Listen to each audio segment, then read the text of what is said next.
27 বছর বয়সে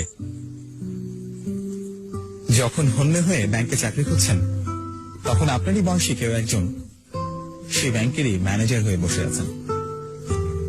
আপনার ক্যারিয়ার যখন শুরুই হয়নি, তখন কেউ কেউ নিজের টাকায় কেনা দামি গাড়ি হাঁকিয়ে আপনার সামনে দিয়ে চলে যাচ্ছে।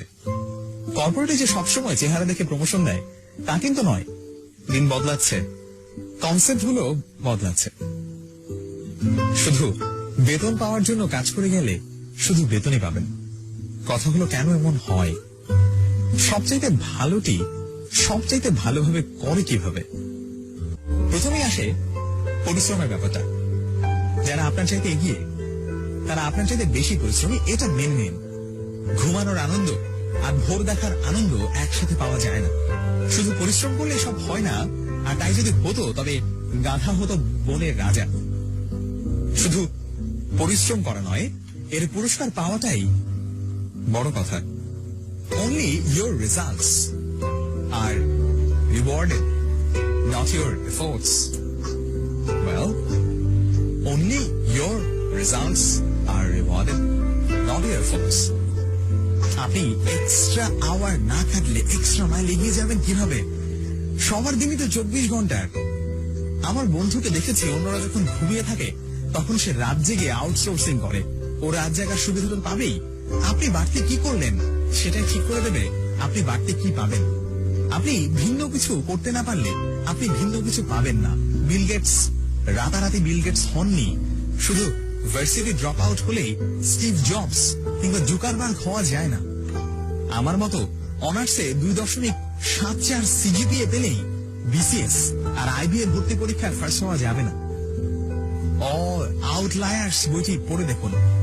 বড় মানুষের বড় প্রস্তুতি থাকে। নজরুলের প্রবন্ধগুলো পড়লে বুঝতে পারবেন উনি কতটা স্বশিক্ষিত ছিলেন।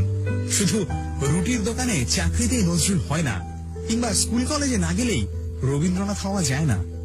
সবাই তো বই বাঁধাইয়ের দোকানে চাকরি করে, কিন্তু মাইকেল ফ্যারাডে তো হতে পারে না। বেশিরভাগই তো সারা জীবন বই বাঁধাই করে কাটিয়ে দেয়।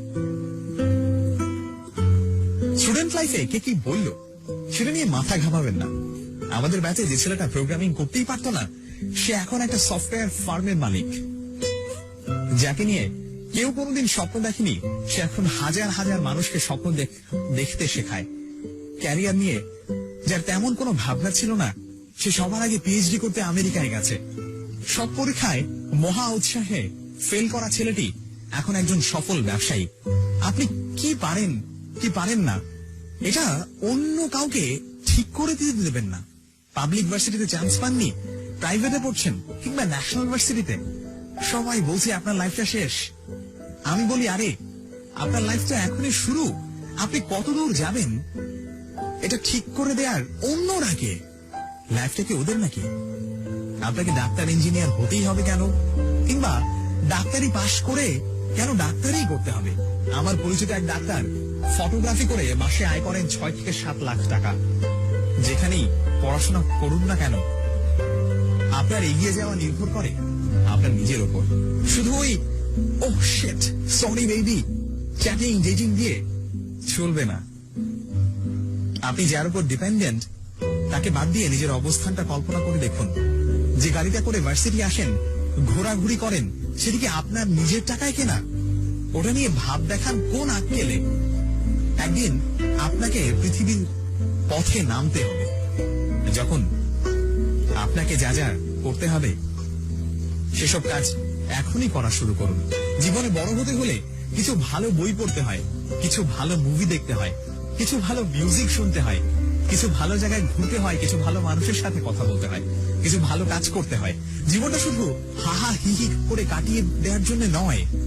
একদিন যখন জীবনের মুখোমুখি হয়ে দাঁড়াতে হবে, তখন দেখবেন পায়ের নিচ থেকে মাটি সরে যাচ্ছে, মাথায় আকাশ ভেঙে পড়ছে।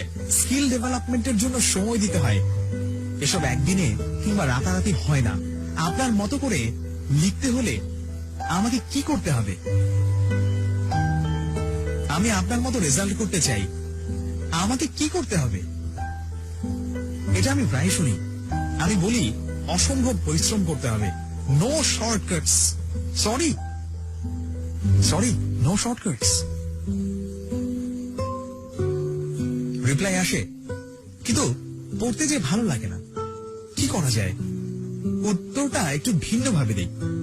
আপনি যখন স্কুল কলেজে পড়তেন, তখন সে সময় আপনার ফার্স্ট বয় বন্ধুটি পড়ার টেবিলে মুখ থুবড়ে পড়ে থাকতো। সে সময় আপনি গার্লস স্কুলের সামনে গিয়ে দাঁড়িয়ে থাকতেন। এখন সময় এসেছে ও ওখানে গিয়ে দাঁড়িয়ে থাকবে, আর আপনি পড়ার টেবিলে বসে থাকবেন। জীবনটাকে যে সময় চাবুক মারতে হয়, সে সময় জীবনটাকে উপভোগ করলে, যে সময় জীবনটাকে উপভোগ করার কথা, সে সময় জীবনটাকে উপভোগ করতে পারবেন না। এটাই তো স্বাভাবিক। এটা মেনে নিন। মেনে নিতে না পারলে